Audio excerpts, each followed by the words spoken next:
Given the fact that this man, Duterte, is facing egregious charges, you still went on. In fact, you shifted, Well, go okay, I'll baliktad. tell you, I did not baliktad because I've always been supporting human rights. Did that Okay. stop the killings? Well, it certainly shows that he believes No, it's in different Christian what he therapeutic believes, community. Harry. Come on, it's different what he believes. It's I don't different what he know. did.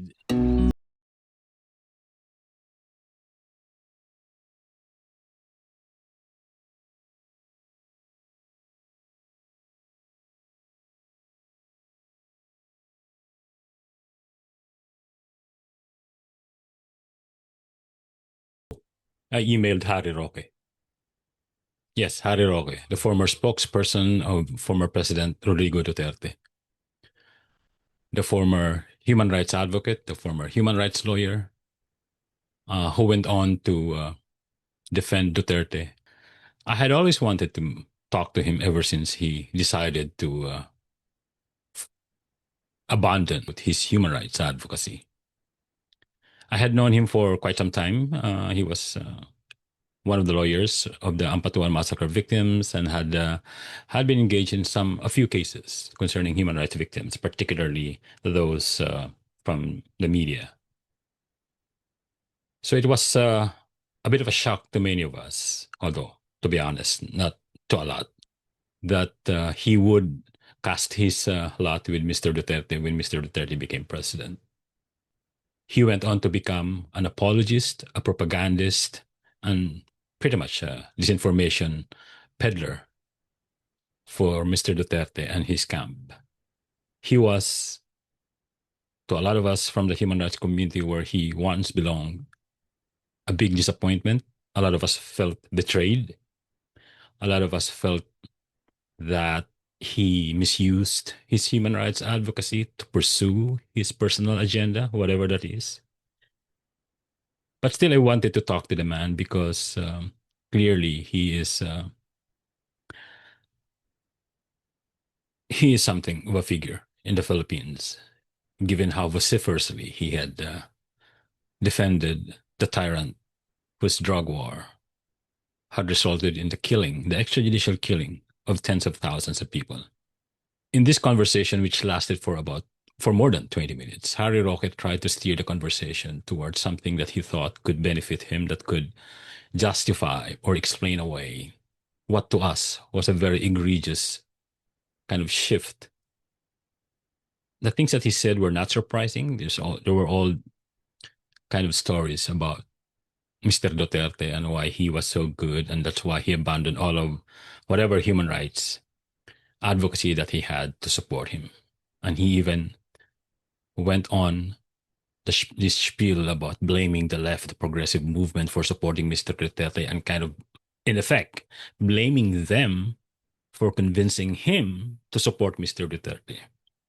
Well, the left indeed supported Mr. Duterte in the first year, and they have since apologized for it. They have since made up for that by becoming really, really strong advocates for human rights since then. Mr. Harry Roque, on the other hand, he still clings to the notion that a law that Mr. Duterte supposedly passed or something that he supposedly supported that helped drug users trumps the brutality, the tyranny of the drug war. The man hasn't changed. It sounded to me like he's going to die supporting this man, even if evidence shows that he committed crimes against humanity, the most egregious kind of human rights violations this country has ever seen, ever. So I don't know what you will make of this conversation or a debate, as he would like to call it. He accused me of not engaging in a conversation with him, but that I was set out to debate with him. Regardless of all that, I'm happy. I'm happy that Harry Roque granted my request to talk to him. I just hope that one day he finds peace.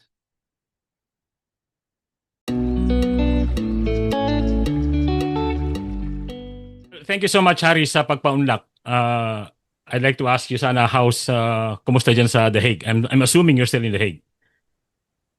Yes, I'm still in The Hague.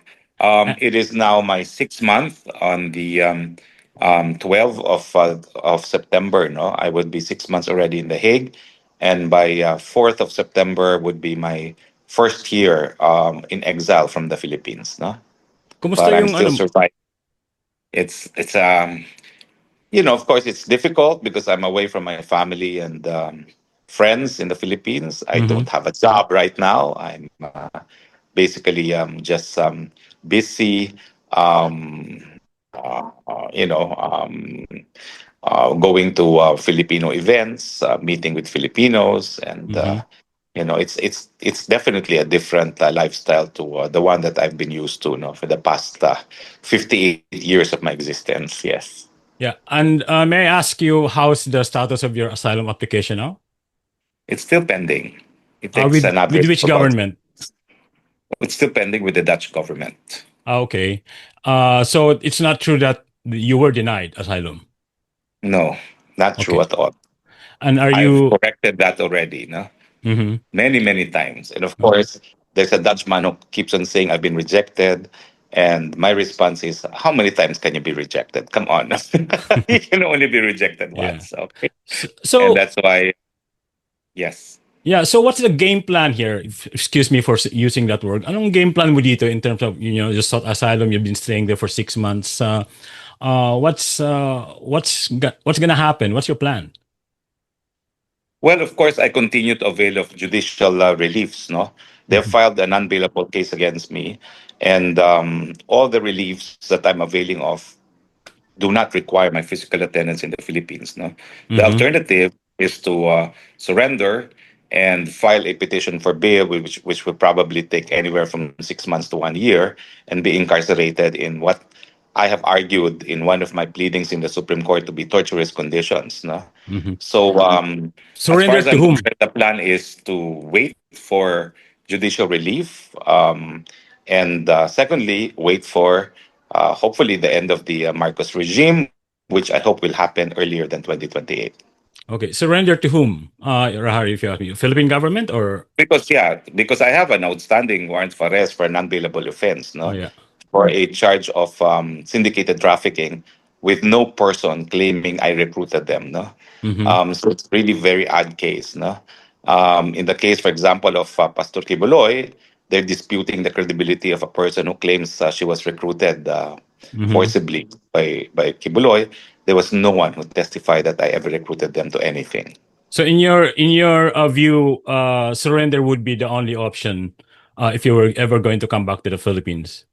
Of course, because there's an outstanding warrant of arrest, and there is no way I can enjoy any form of liberty given that warrant of arrest. And until I can file for bail, then I would have to be behind Yeah. bars in Okay. passing. Now, Harry, I hope things will work out for you there in Europe. But Harry, I would like to talk to you a little bit more about I've always been wondering, and I'm sure you can imagine our friends, our human rights friends in the Philippines are wondering as well. Kind of your journey as far as human rights is concerned. I mean, you were with us, with a lot of us for instance, in the search for justice for the Ampatuan case and many other cases, and then suddenly things change. So I'd like to understand. I'd like to hear from you. What sort of what happened? Why the journey, this kind of uneven journey as far as human rights is concerned, from your end? Well, it is correct to call it a journey. And the journey has always involved Rodrigo Duterte. No? For instance, in the Ampatuan case, no, people don't know it, but in many of the trips that we had to the site, it was then Mayor Duterte that was providing us logistical support. No?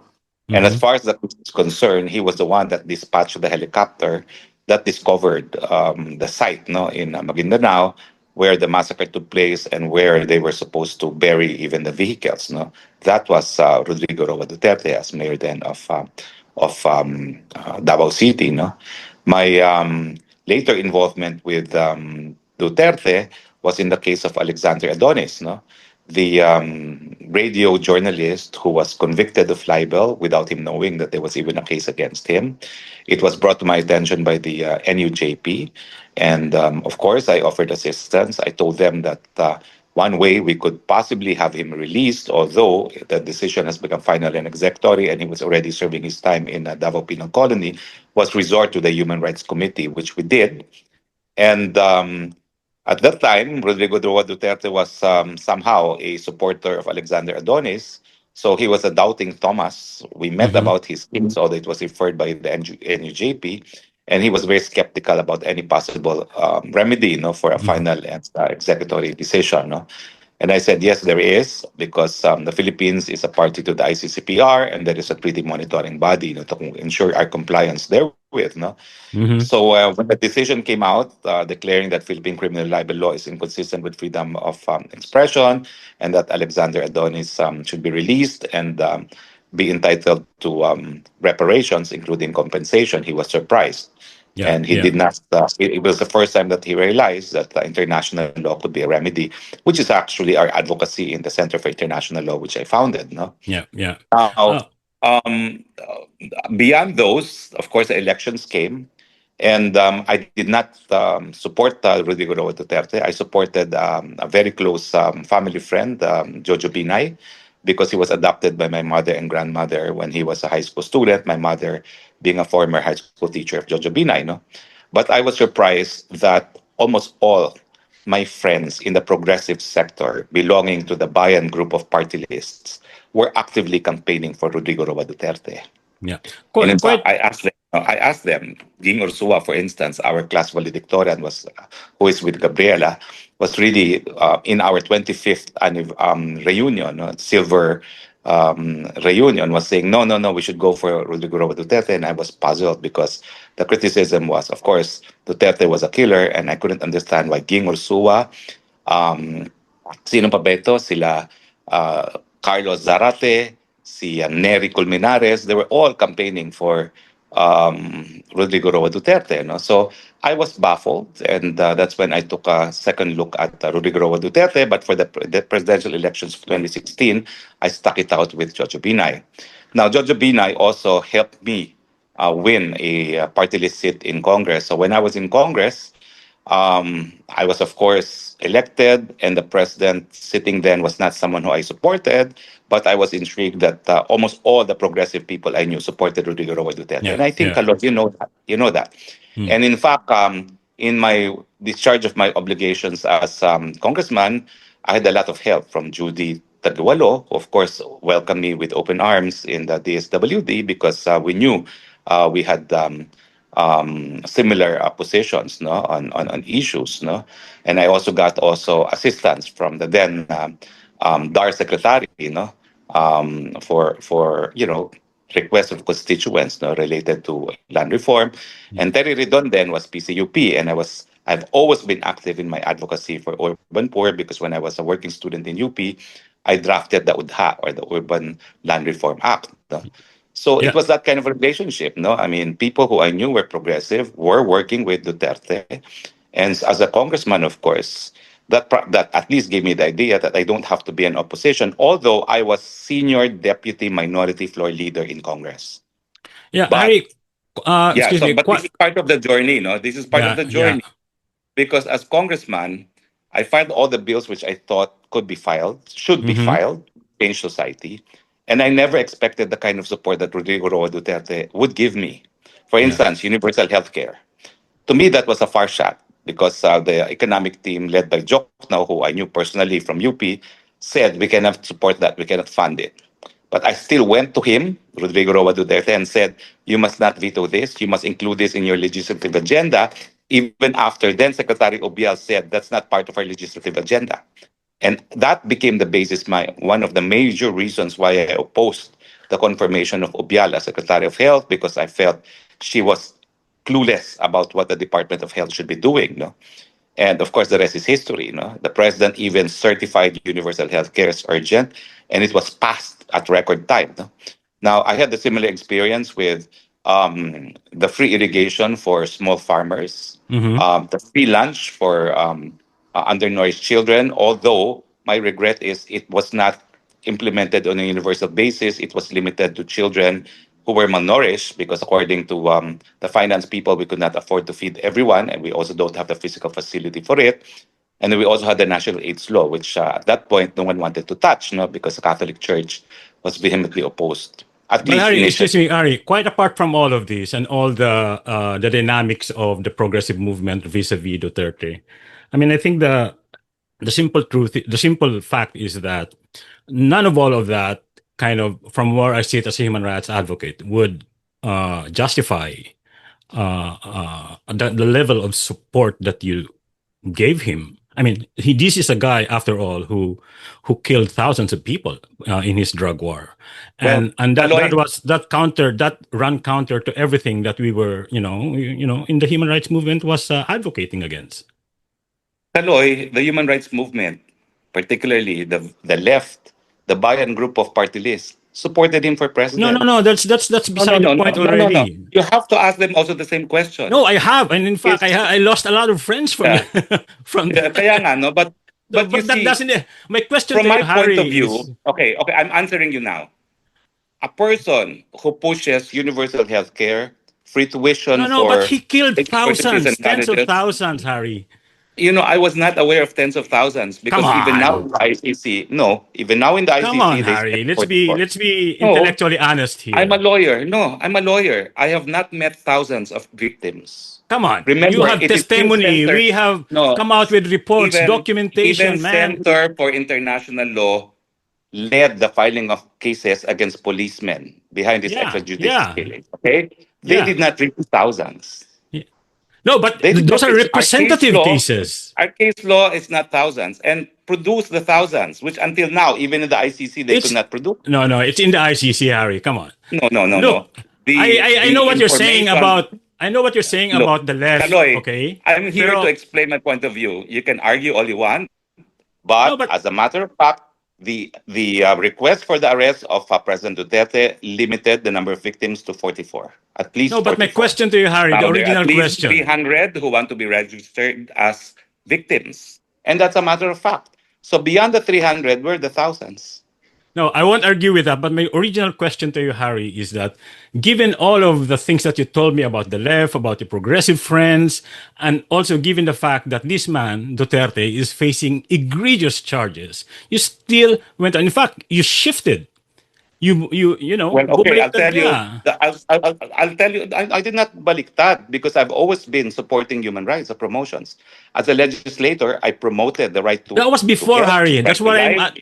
That was before. That's why Well, I'm asking you. that was part already of why I decided to work with Duterte because he was the only president that supported the kind of bills that I was successful in translating into law, no? And they caused profound change in society, far more major than I accomplished as an activist. Okay, so I knew that Be that as it may, institute. Harry. Be that as it may. This guy is accused of murdering thousands. Yes, but he enjoys the presumption of innocence. You know Come that, no? on. And You okay, I'll didn't tell see you the the blood shifting in the point. streets? You were I'll, here when all the no, killings was happening. I saw the killings, but we prosecuted them under center law, and that did not include the president as an accused. We have convictions, we have amparo cases, but it did not reach the level of the president. What do you mean In fact, convictions? there's a continuing amparo about extralegal killings that happened in Quezon City, and that did not include the president. It included only police officers. These were cases filed by center law. And that's Oh, what but I'm saying, no? That even the cases in the ICC could be successfully prosecuted in the Philippines because we were successful at it. And yeah, that's why, as a matter of jurisdiction and as a matter of complementarity, it should be handled by domestic courts. Now, I founded Center Law. They're amongst those prosecuting successfully the policemen. And I don't see how you can now say I changed because that's a continuing mandate of Center Law, which I you fully come support. on. My And even point as in saying spokesperson, that you change no, is that you supported this monster. well, he's not a monster. You think he's a monster, but he's undergoing trial. And all that they could allege so far is 44 deaths. And No, 300 victims are applying to be recognized. That's far below the thousands. And we can't argue.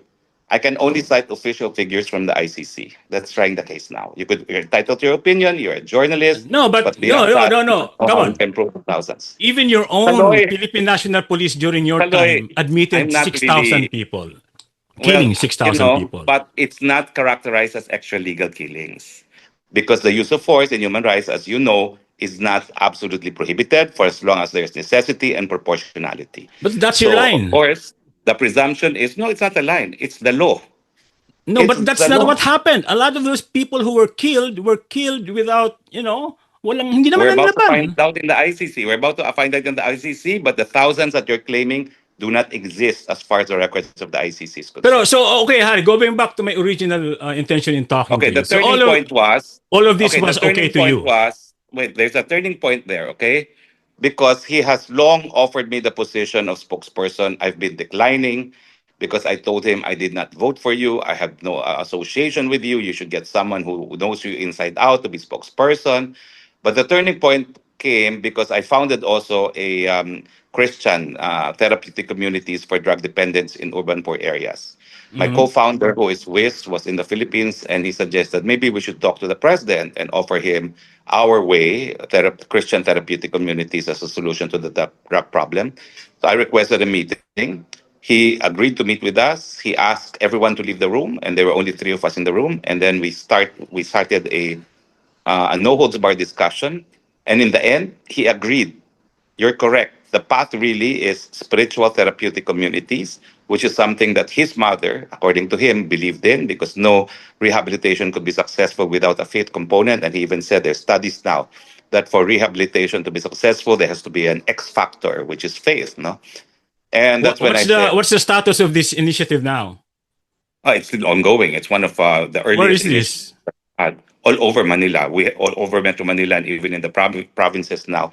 We have now 60 centers all over urban poor areas. What's No, it called? and What at is it that called? point, it's called Onesimo, but I don't really call attention to it because I've never No, used it the even. reason why I'm asking Harry is that part of my job as a human rights advocate is harm reduction.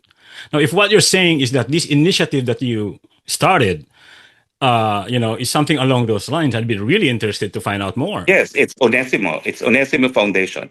And we left the room with him telling Bongo, Bongo, give them 300. And Bongo said, 300,000, Mayor. No, but No, did that 300 stop the million. killings? Listen, this is still, I'm just telling you. I'm just No, but telling you, did that okay? stop the killings? Well, it certainly shows that he believes No, it's in Christian different what he therapeutic believes, community. Harry. Come on, it's different what he believes. It's I different don't what he know. did. I don't know how to answer you because I don't have the data. The data that I have is the ICC is charging him for 44 deaths and that there are 300 victims who have applied to be recognized as victims. Okay? I cannot go beyond that. But the data Now, that we have, afterwards, journalists, human rights wait, groups, are can I much just, more. Kaloy, this is Yeah. not an interview. You want a debate. No, I I don't want to agree to debate. I that want to be interview. clarified, Harry. Well, there's And no what? way you can clarify because I'm answering you and you're just No, arguing. what you're I'm telling me is defending not you. clarification. They're just Okay, let me just. excuses. Well, no, it's not excuses. I'm telling you about facts, about what happened. So anyway, I left the room there with the president promising us support for 300 million. No? And of course, Bongo was shocked. He did everything to prevent it. Annalyn Tolentino, sister of Tol Tolentino, was ordered to give it, and she herself was shocked. In the end, I think Bongo and company orchestrated that we will not get the money and said that when Marawi broke out, the money went there. Yeah. But that Yeah. convinced me that he could not possibly be the monster that he was being portrayed, Come especially on. That's since convenient, from the very beginning, the left supported him. No, no, no, Kaloy, Harry. all your You left cannot always campaigned and invoke the supported. failure of the left or the weakness Well, of the left here. that's exactly my story. You may not disagree, but I cannot say anything beyond that. No, come on. Which actually reminds me, Harry, one of the things that I Well, really want to talk to you was in one of my visits at UP, I was handed a periodical says featuring an interview with you, saying that you missed being a rebel in the mountain. I was reminded of that because you mentioned the left. I mean, I was what never a did you rebel in the mean? mountain. No, you missed Well, being I that. missed being a very active activist, no, in the parliaments of the street, no, because that Mhm. was what I was used to, no. But in my short stint as legislator, I used the system, and I think I was more successful in effecting change than when I was an activist, no, because Well, as an that activist, I yeah. was limited to the legal system, and the legal system is too, how they call it, too retail. No, we would get justice for the victims of Maguindanao massacre. We would get justice for victims of torture, but it did not actually create the change that we wanted in society. Compare that with universal health care. Compare that with free irrigation. No? Wait, And I wait, thought wait. that was So you're successful. saying that because those things, against torture, against whatever, did not work, you decided to No, I did abandon not say them? that. You're saying that. I was saying that using institutions like Congress gave, well, achieved more societal change than the kind of work that I was engaged in prior to using institutions. Okay. So Yeah. I guess if you want to understand why I supported the Duterte government, well, because I thought that a president who supports all this legislation that promoted societal change is worthy of my support. I So was judged, it I worth looked at it? the evidence. That was why when I finally agreed to be spokesperson, I also said I want to be advisor in human rights because I wanted to be listened to in connection with the drug war. And what I heard was in line with what I know lawyers should be doing. He was saying, I'm not going to support any policeman who violates the existing penal laws. No, they will have to answer for that. But if a policeman has to use force to defend himself, then that's an exculpating circumstance. No, under Exculpating Harry. Come on, that flies in the face of evidence that many of us have gathered I over the don't know years. what evidence you're talking about. No, No, because the I fact said, that police planted evidence, weapons, well, drugs on we did. suspects. There may have been, but they have been prosecuted at Who? least Where? by Senator. Which But case what were does the these? president have to do with that? Well, No, so because many cases already. these are his police people. These are his police officers. He gave them a directive to shoot people.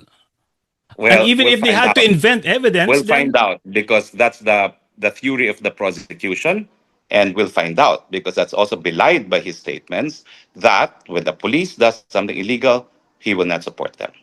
yeah, well, as I said, I don't want to debate about this, but given all that you've Let's not said, debate. As I give said, I only have limited time and I gotta go. Especially yeah, since I don't think this is a conversation. come on, Come on. Harry. It's been a while since I It's talked to not you. effective, Kaloy. I'm sorry. Okay. And I really have to go. As I said, the reason why I had to come in early was I have to go now. Okay. So, So final thank question you. though. Final question. Is everything worth it from a human rights perspective, from your perspective as a human rights lawyer before? Is this all worth it? Well, it is. Why? Because my mother lost every single cent when she had to pay for 4 dialysis a week. Filipinos now are entitled to 4 dialysis a week for free because of a law that Duterte supported. Okay? And So thank you very nothing about much. the 10,000 he killed, the thousands he killed. Well, we're talking. Well, we haven't proven the 10,000 that he killed. I wish you were a lone judge and executioner, Kaloy, but you're not.